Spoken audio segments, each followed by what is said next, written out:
इस प्रोसेस को हम डिफ्यूजन कहते हैं।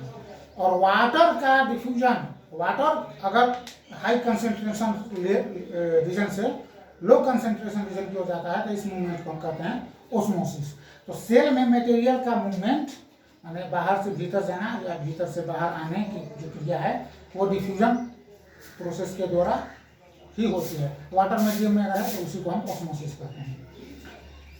इसमें 3 तरह का सिचुएशन होता है कि सेल के भीतर का कंसेंट्रेशन और बाहर का कंसेंट्रेशन 3 प्रकार का हो सकता है। सेल के भीतर का मीडियम, अगर बाहर का मीडियम सेल के मीडियम से अधिक कंसेंट्रेटेड है तो इसको हम कहते हैं हाइपोटोनिक सॉल्यूशन। अगर बाहर का मीडियम से अधिक, सेल के भीतर का मीडियम ज़्यादा कंसेंट्रेट है, ज़्यादा डेंस है, इसे हम कहते हैं हाइपरटोनिक सॉल्यूशन। और सेल का मीडियम और उसके आसपास के एनवायरनमेंट का मीडियम दोनों अगर सेम कंसेंट्रेशन में है, इक्वल कंसेंट्रेशन, इसको हम कहते हैं आइसोटोनिक सॉल्यूशन। इस बात को ध्यान में रखना है, आगे काम आएगा। अब फिर से हम आ जाते हैं सेल मेम्ब्रेन पर। हम ये समझ गए कि सेल मेम्ब्रेन प्रोटीन और लिपिड का बना है। सेल मेम्ब्रेन सिलेक्टेड मटेरियल को इनसाइड आउट और आउटसाइड परमिशन देता है, बाहर से भीतर, भीतर से बाहर। और इसी के अंदर होता है सेल का मेन कंपोनेंट न्यूक्लियस और प्लाज्मा मेम्ब्रेन, सॉरी साइटोप्लाज्म। ये सेल मेम्ब्रेन के बारे में हम लोग समझ गए।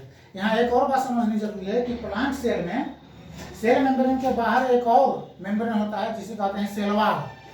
सेल वॉल प्लांट सेल के बाहर, प्लांट सेल में सेल मेम्ब्रेन के बाहर से एक और मेम्ब्रेन होता है। ये केवल प्लांट सेल में होता है, एनिमल सेल में नहीं होता है। और ये सेल वॉल प्लांट सेल को एक डिफिनिट शेप प्रोवाइड करने में और एक्सटर्नल इन्वायरमेंट के प्रभाव से टूटने फूटने से बचाने में मदद करता है। सेल वॉल मुख्य रूप से सेल्यूलोज का बना होता है, यह एक कॉम्प्लेक्स मटेरियल है। ध्यान रहे कि सेल वॉल केवल प्लांट सेल में होता है, सेल वॉल एनिमल सेल में नहीं होता है। अब इसके आगे हम लोग बढ़ते हैं। दूसरा हमारा टॉपिक था न्यूक्लियस।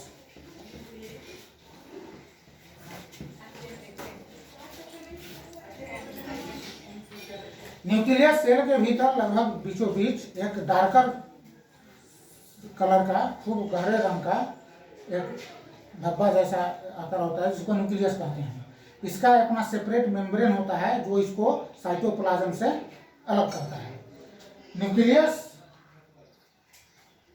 सेल ग्रोथ, सेल का जो ग्रोथ होता है 1 से 2, 2 से 4, इसके लिए सब इसमें सेल डेवलपमेंट में न्यूक्लियस का बड़ा योगदान है। जब सेल डिवाइड होते हैं तो साथ साथ न्यूक्लियस भी डिवाइड होता है और डिविडेंड दोनों पार्ट में समान मात्रा, बराबर भाग में दोनों भागों में मौजूद रहता है और वे दोनों भाग फुल ग्रोथ होकर सेपरेट सेल हो जाते हैं।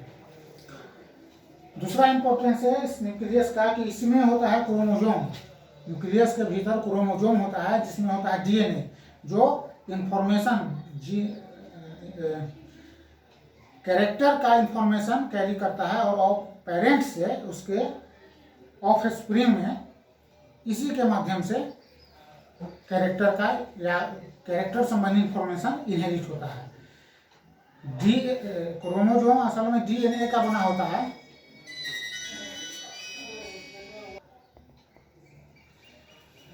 न्यूक्लियस में क्रोमोसोम होता है और क्रोमोसोम असल में डीएनए से बना होता है और डीएनए का जो फंक्शनल सेक्शन है उसे हम जीन कहते हैं। असल में यह जीन ही कैरेक्टर, पेरेंट्स के कैरेक्टर को उसके ऑफस्प्रिंग में इनहेरिट करने वाला फंक्शनल यूनिट है।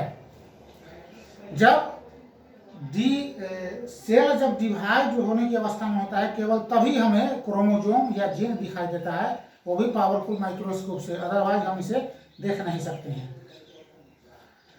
इसके अलावा न्यूक्लियस का लेकिन जब यह डिवाइड नहीं हो रहा होता है तो chromosome entangled thread like materials, मतलब उलझे हुए धागे नुमा संरचना जैसा होता है और आपस में उलझे हुए अवस्था में होता है।